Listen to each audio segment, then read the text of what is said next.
Hello everyone, আসসালামু আলাইকুম। কেমন আছেন সবাই? Welcome back to my new another blog from simple lifestyle. আমি সোমবার মর্নিং থেকে ব্লগটা শুরু করছি। ফার্স্টে এখানে আমি পরোটা ভাজি করে নেব। গতদিন যে আটাটা আমার নরম হয়ে গিয়েছিল, অনেক কষ্ট করে রেডি করে রাখছিলাম, যেহেতু এটা দিয়ে ওইভাবে রুটি করা পসিবল না।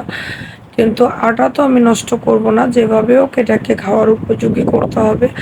অনেক কষ্ট করে সময় নিয়ে বসে বসে আমি পরোটাগুলো তৈরি করে রাখছিলাম। কোনো খাবার নষ্ট করা বা ফেলে দেওয়া মতো মানসিকতা আমার নাই। তারপরেও আমি নাকি অনেক অপচয় করি, অনেক অনেক অনেক অনেক সমস্যা আমার। যাই হোক, তারপর পরোটাগুলো ভেজে নিলাম, দেন এখানে একটা ডিম পোস্ট করে নিলাম। একটা পরোটা দিয়ে ডিম পোস্ট দিয়ে খাবে, আরেকটা দিয়ে কলা দিয়ে খাবে আমার বাবাটা। কলাগুলো আসলে অন্যভাবেই খাওয়া শেষ হয়ে গেছে। কলাগুলোর গায়ে একটু এরকম হলে কি হবে, একেবারে দেশি কোনো মেডিসিন ছাড়া কলা, সবজি কলা ছিল। এটা অনেক বড় সাইজ ছিল, খুবই ভালো খেতে ছিল।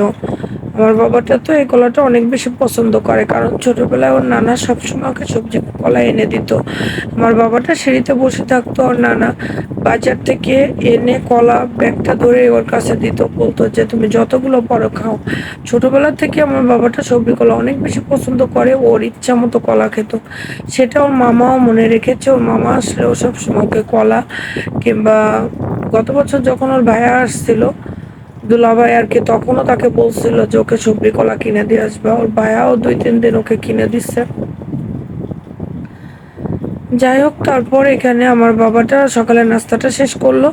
পরবর্তীতে তো ওর পরোটাটা ছিল, তার সঙ্গে একটু চায়ের সঙ্গে ভালো লাগার জন্য আমি আর 2টা পরোটা দিয়ে ওখানে একটু দুধ চা দিয়ে রেডি করে নিয়েছিলাম। একটা পরোটা খেয়েছিল, আর একটা খাওয়ার আগে আমি একটু রেডি করে নিয়েছিলাম। কলাটা বললো পরোটা দিয়ে খাবে না, দুধ চা দিয়ে ভিজিয়ে খাবে।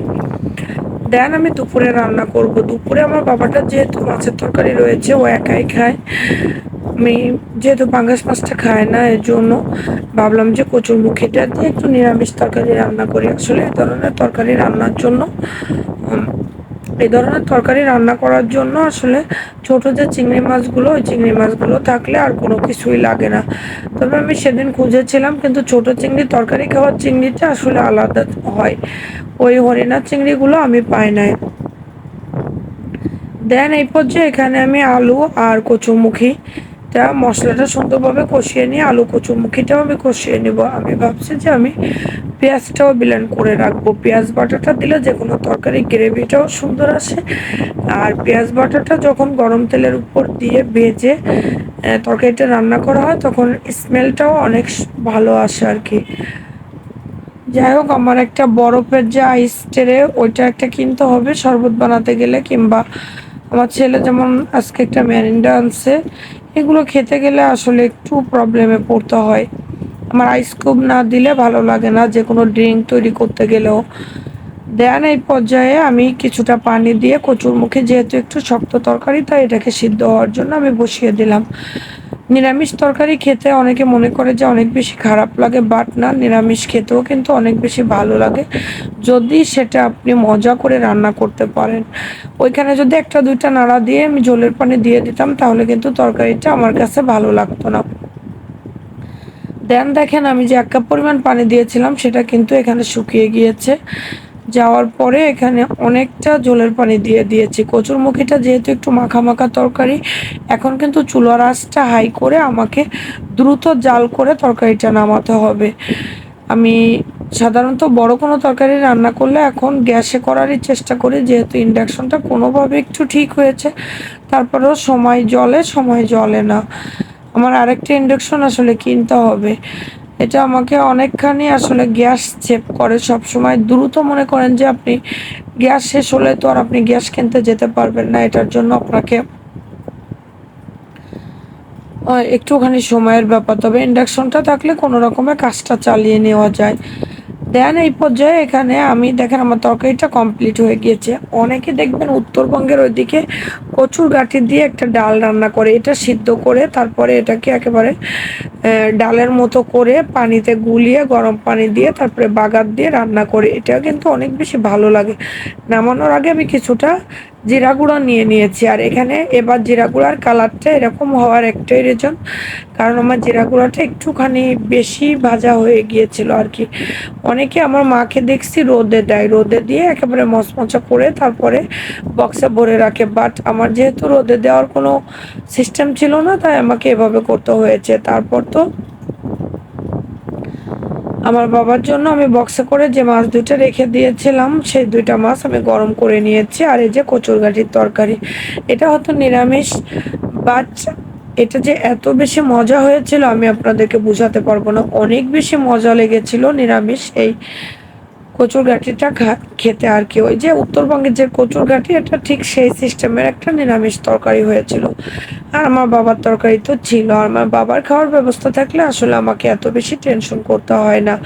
মায়েরা কখনো নিজেদের খাওয়ার চিন্তা করে না, বাচ্চার খাওয়াটা সঠিকভাবে হলে উম, হয়ে যায়। তবে আজকে একটা ভুল হয়ে গিয়েছে আমার, আমি ভেবেছিলাম যে কাঁচকলা এনেছিলাম, কাঁচকলা দিয়ে আমি আজকে ডিম দিয়ে রান্না করব, যেহেতু আজকেও যদি মাছ রান্না করে আমি খেতে পারবো না। তবে ডিমটা পরবর্তীতে ভেজে তরকারির উপর দেবো, সিদ্ধ ডিম না। ভাজি করতে যেয়ে দেখি দুইটা ডিম ছিল ফ্রিজে, দুইটাই নষ্ট হয়ে গিয়েছে।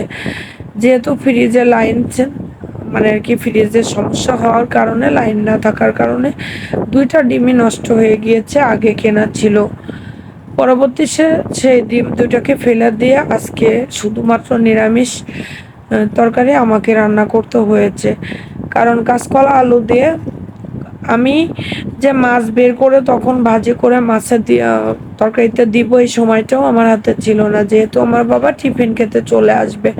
তখন একটা প্রায় বেজে গিয়েছে, কিছু করার ছিল না, যাই হোক ওটা দিয়েই খেয়েছে। বিকালে হয়তো ওর বাবাটা যদি যেতে চায়, ওর যখন স্কুল ছুটি হবে তখন আবার দোকান খোলা পাবে না, যদি যেতে চাই তাহলে ওকে দিয়ে ডিম আনিয়ে রাত্রে ওই তরকারির সঙ্গে হয়তো আমি ওকে করে দিব, নইলে অন্য কিছু একটা করে দেওয়ার চেষ্টা করব। কি করব এখন আমি তো বুঝতে পারিনি আসলে। যাই হোক, তারপরে আমি সন্ধ্যায় ওর হোমওয়ার্কের কাজগুলো শেষ করে রাতে পড়াগুলো রেডি করে আমি এখানে একটু সেমাই করে নিয়েছিলাম। সেমাইটা আমি ঝটপট যখন তখন করতে মন চায়।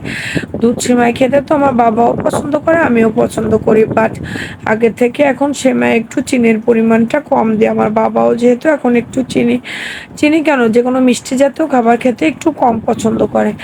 আমার বাবাটা কিন্তু ছোটবেলা থেকে প্রচুর মিষ্টি খেত, ওর বাবা সবসময় ওর জন্য মিষ্টি এনে রাখতো, বাট এখন নাকি ওর নিজের থেকেই মিষ্টি খেতে খুব বেশি একটা ভালো লাগে না।